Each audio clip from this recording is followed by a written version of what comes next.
Good morning, everyone.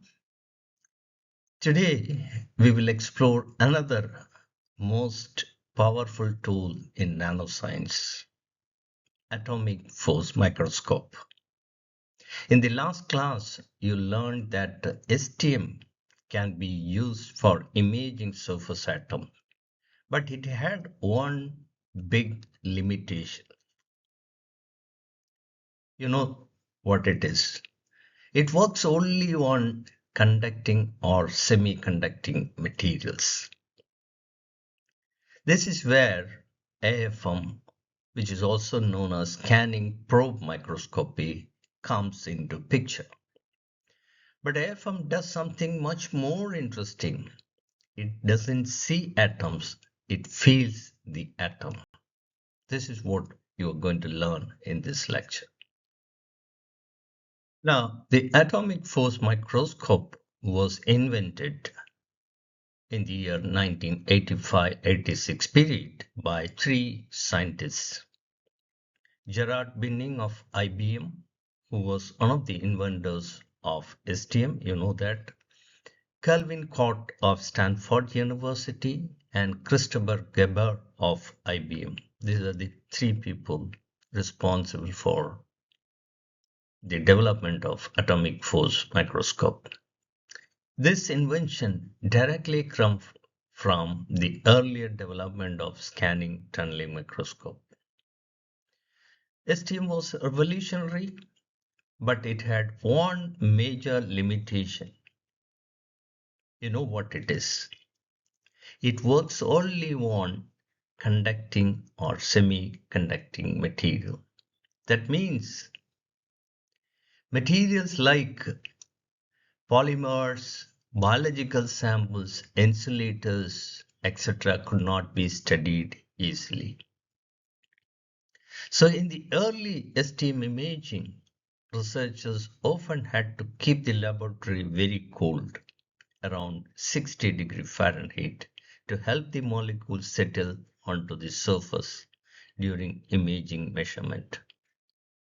It required patience, careful preparation, and sometimes long night in the lab.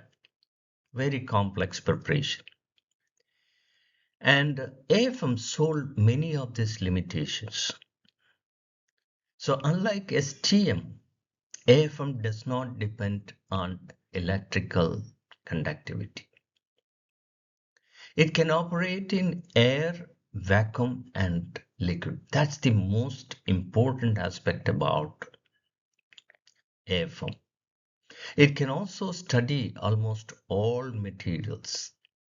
So AFM expanded nanoscience from surface physics to biology, chemistry, medicines, and material science. So this is the beauty of AFM. Now let's understand the central idea behind an AFM. AFM works like reading Braille. You know what is Braille, which is used by visually impaired person for reading purposes. So they move their finger. You can see the image here.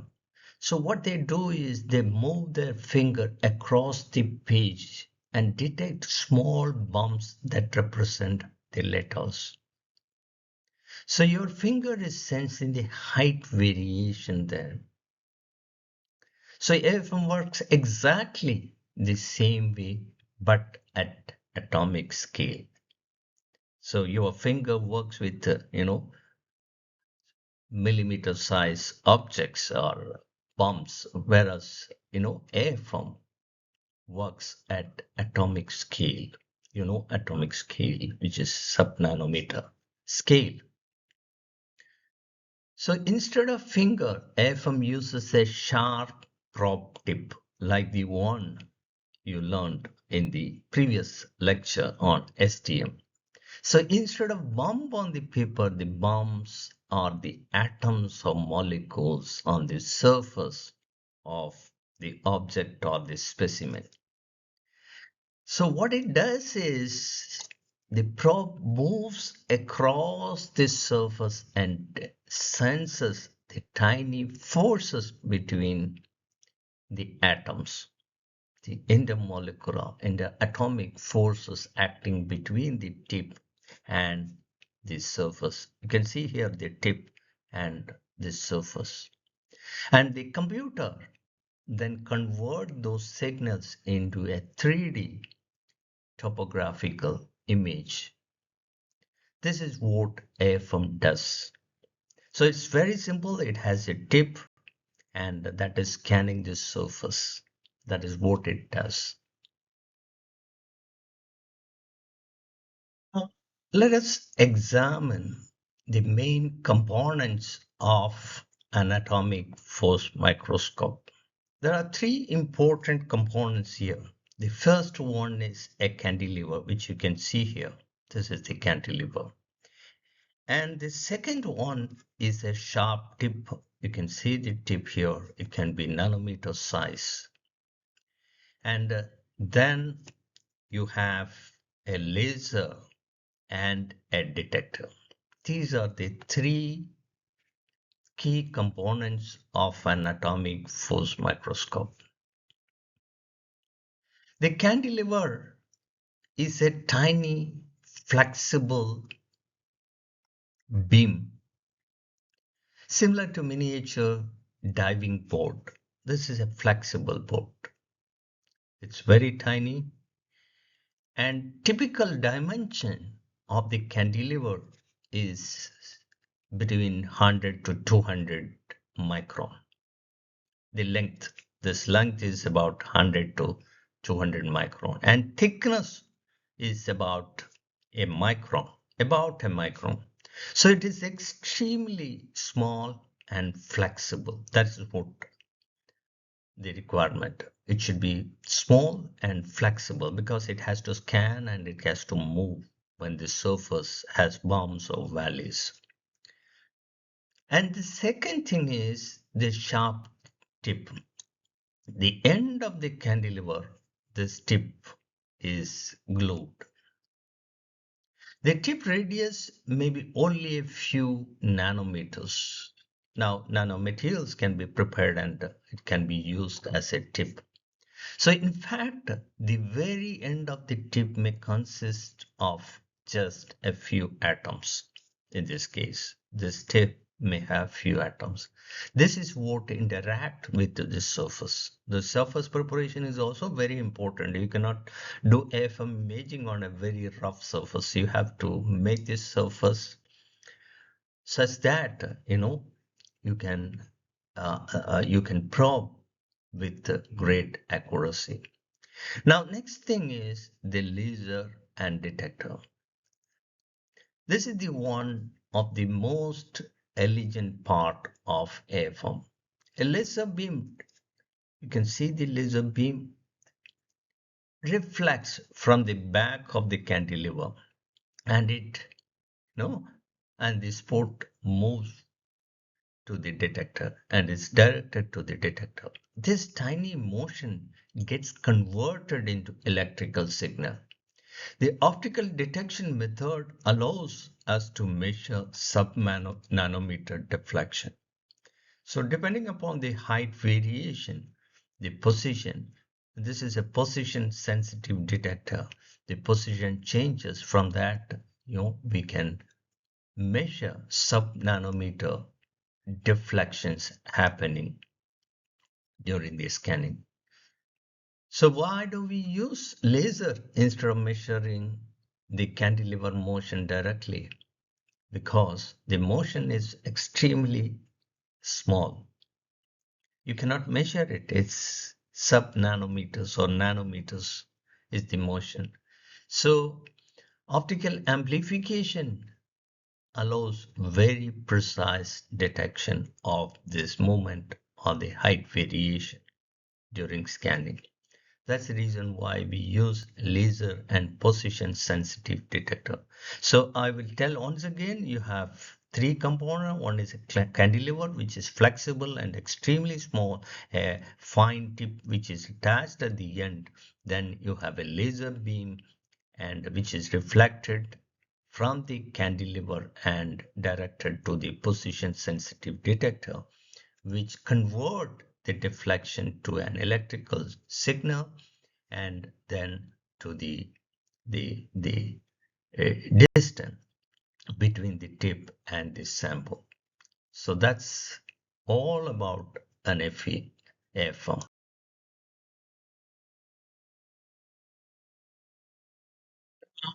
Let us understand how AFM actually works. Typically, the process begins by bringing the tip extremely close to the surface of your interest. So this is the surface and this is the tip.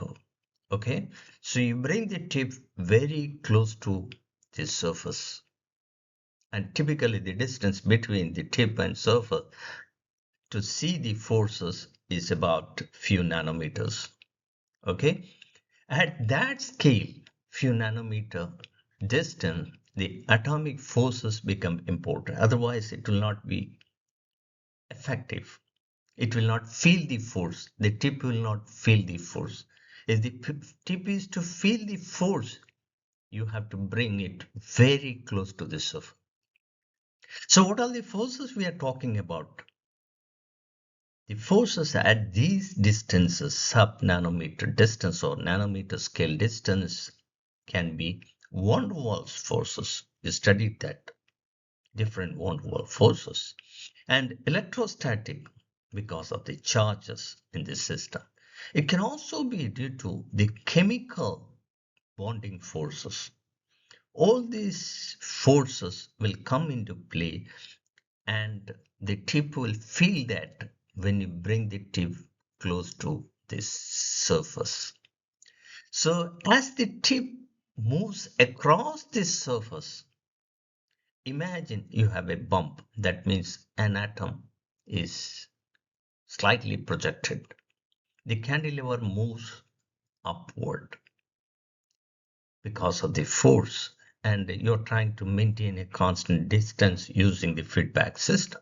And if there is a valley, to maintain the same distance, the cantilever moves downward. So this motion is incredibly small. That is what you have to remember. The motion is the motion and the distance between the tip and the surface here can be incredibly small, and it's a fraction of a nanometer.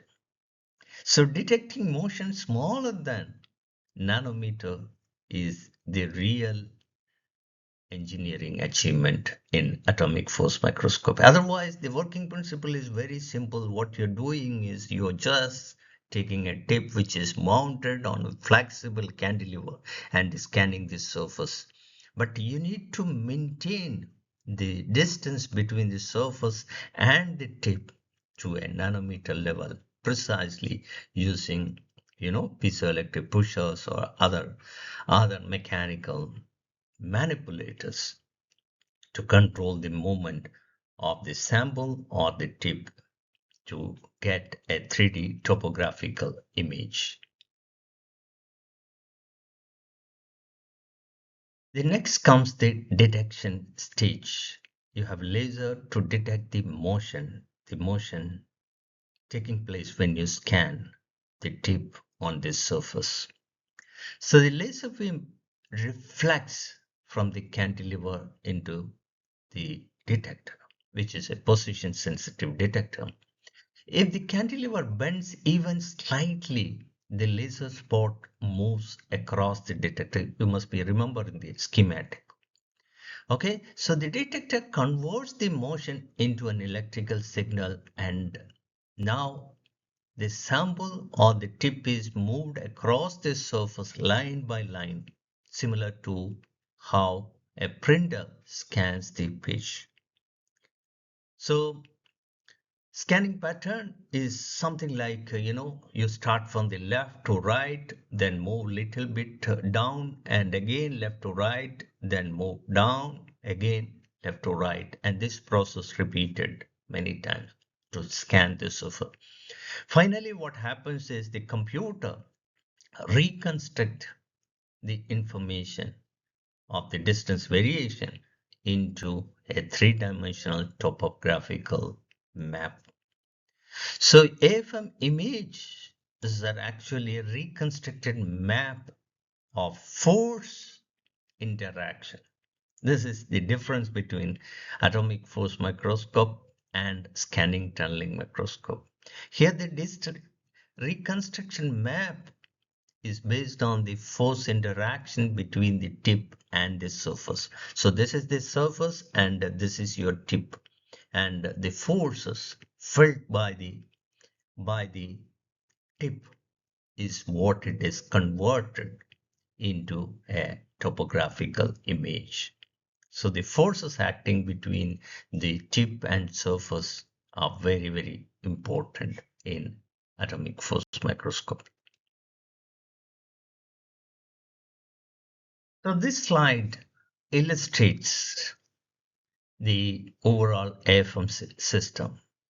You can see computer, controller, electronic sensing, detecting, and positioning. And here you can see the cantilever once again. It is bending while scanning it. And this is your sample. And this is mounted on an X, Y, Z stage. So sample is moved to create the topographical map in this particular case. And then you can see the laser here, and this is deflected from the cantilever bending also you can see here, and then the reflected laser light is directed to a position sensitive photodetector. Here you can see a tip mounted on a cantilever, and look at the scale bar. 60 micron is the scale here. So you can calculate what is the dimension of the cantilever and tip. So this is what finally you get the map of the atom. So let's review the sequence once again. You have the tip which is approaching. It's like the pencil. You can see here tip is approaching. You just move it down, down, down till it is few nanometers apart. So when it is done, it is experiencing a force. The tip is experiencing a force. When the tip is experiencing a repulsive force, what happens? This moves up. The cantilever moves up or the cantilever moves down if there is an attractive force. So the laser, when it is moved down, the cantilever is on top on which this tip is mounted, right? So the cantilever, when it is moving down, the cantilever is bending down. So the laser beam, when it is happening, what happens? The laser beam is deflect, and it is detecting the bending. The laser beam detects the bending. So the detector converts the motion into a signal, and the computer builds the image. This is what it happens in the AFM scanning. So it's a combination of mechanics, electronic, computation, and it's truly the contribution from three fields: the mechanics, optics, electronics, and computation. Four fields, and of course the physics is also involved. Without this you cannot build a system like this.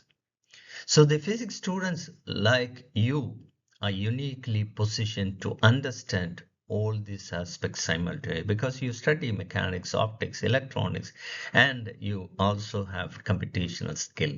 So people like you can build wonderful systems like you as you go along.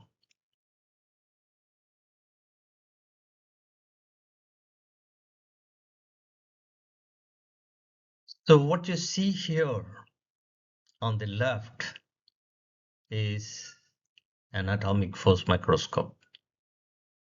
Although the working principle is very simple, conceptually, the instrument is quite sophisticated, though generally it is less complex than the scanning tunneling microscope. You saw the equipment in the previous lecture.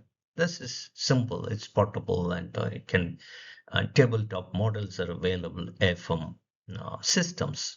It's quite simple. And what you see here on the right side is an AFM image with a resolution of 77 picometers.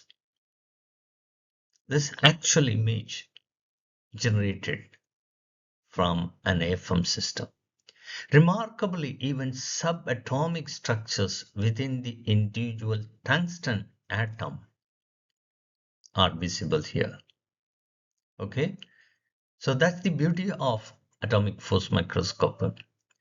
And more importantly, the image shown here covers approximate area of 500 by 500 picometer square. That's the area, 500 by 500 picometer square. So this highlights the extraordinary spatial resolution achievable with AFM. You can find AFM in most of the labs. It's not very expensive as compared to STM or transmission electron microscopy or scanning electron microscope. This is reasonably priced. And many companies manufacture AFM systems today, and with many capability. The simplest version can be, something like 30 or 40 lakhs you can get. And the complex one, which can image features like the one which is shown here, can cost much more, a few crores of rupees.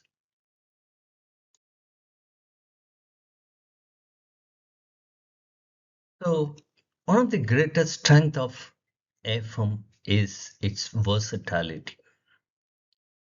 AFM can image many different types of materials. For example, it can image DNA strands, it can image proteins, it can image nanoparticles, it can measure surface roughness in atomic level. Surface roughness, we can map it. It can measure atomic steps on crystals. It can, do measurements in microchips where the pitch and other features are in nanoscale or sub-nanoscale, sub-micron scales. This can be imaged beautifully using AFM. It can also be used for soft biological samples like the polymeric materials, molecules, etc., which can be mounted and propped. So even more impressive thing, if you see,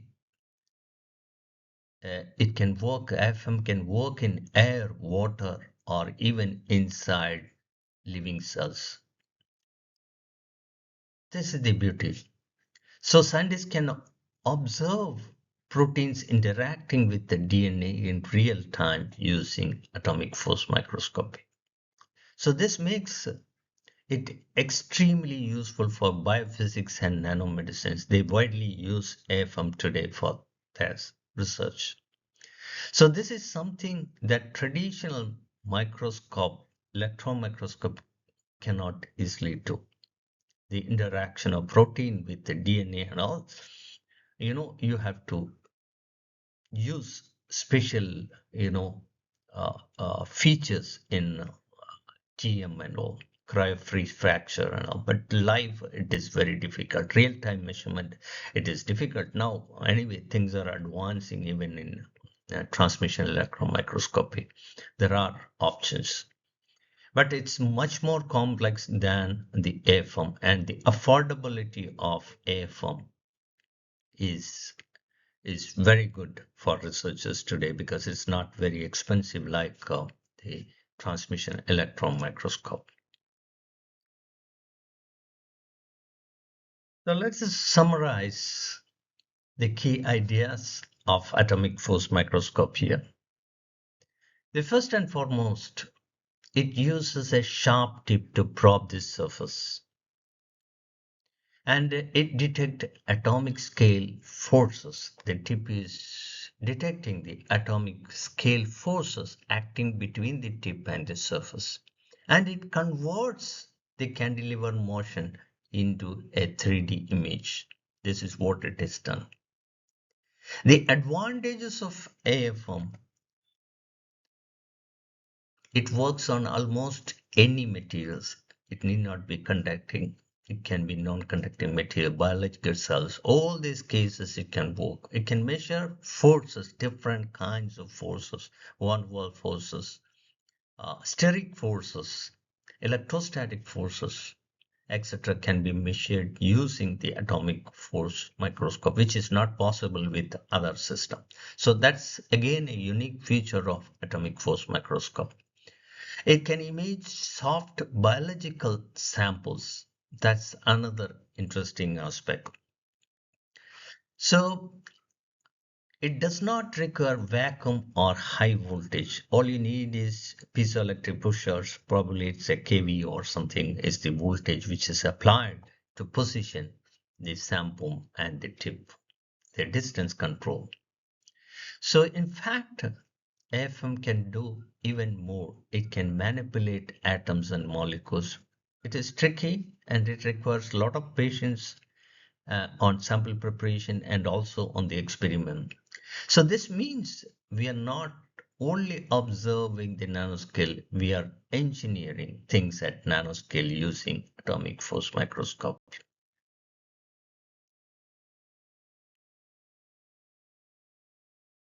You must remember this quote I taught in the nanotechnology lecture.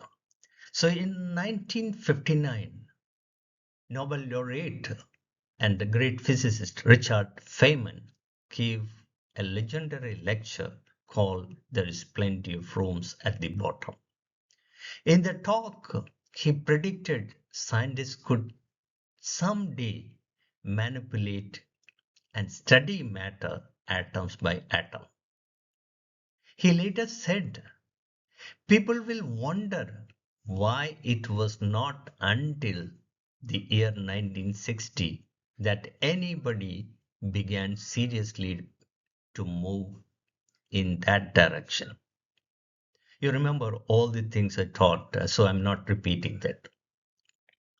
But there was an answer to his question. What he asked is why people have not thought of nanoscale or things that are between macro and atomic scale. The reason was the tools did not exist at that point of time. Okay? There were no tools available during his lecture. That was in 1959. You know that STM, when it is invented, you know the invention era of the atomic force microscope, even high resolution TM capabilities improved a lot since 1960. So AFM and STM were among the first instruments that made Feynman's dream possible. Today we are living in the era, in an era of obviously materials era with all kinds of, tools to manipulate things at nanoscale or atomic scale. So nanotechnology is transforming many fields, for example, the electronics, medicine, material science, energy technology, and the instruments like AFM, STM are the eyes and fingers of nanoscience. Very important. So the the the two systems that you studied in the last two lectures, AFM and STM, are the eyes to visualize and the fingers to feel the force or to manipulate atoms or nanostructures. So if you could design a new AFM experiment, you may think of working with the single proteins. You can work with single protein, and those who are working in the area of graphene, you can probe graphene layers. Those who are working in the field of nanomaterials, they can probe the interactions and interaction with the cell membrane, collaborating with the biologists. So nanoscale world is full of unanswered questions, and AFM is one of the tools that allows us to explore these unanswered questions. Now let us watch an animation of atomic force microscope, a powerful tool for studying forces at nanoscale. The animation courtesy to the original creators at University of Paris, Sud, CNRS and PLM, and they're acknowledged at the end of the animation. And this animation illustrates the fundamental working principle of AFM, how extremely small forces between a tip and a sample are measured, and how these forces are used to generate high resolution images of surfaces, even down to the level of individual atoms and molecules. As you watch, try to observe how the cantilever respond to surface forces and how this tiny mechanical motion is translated into a detailed image of the surface.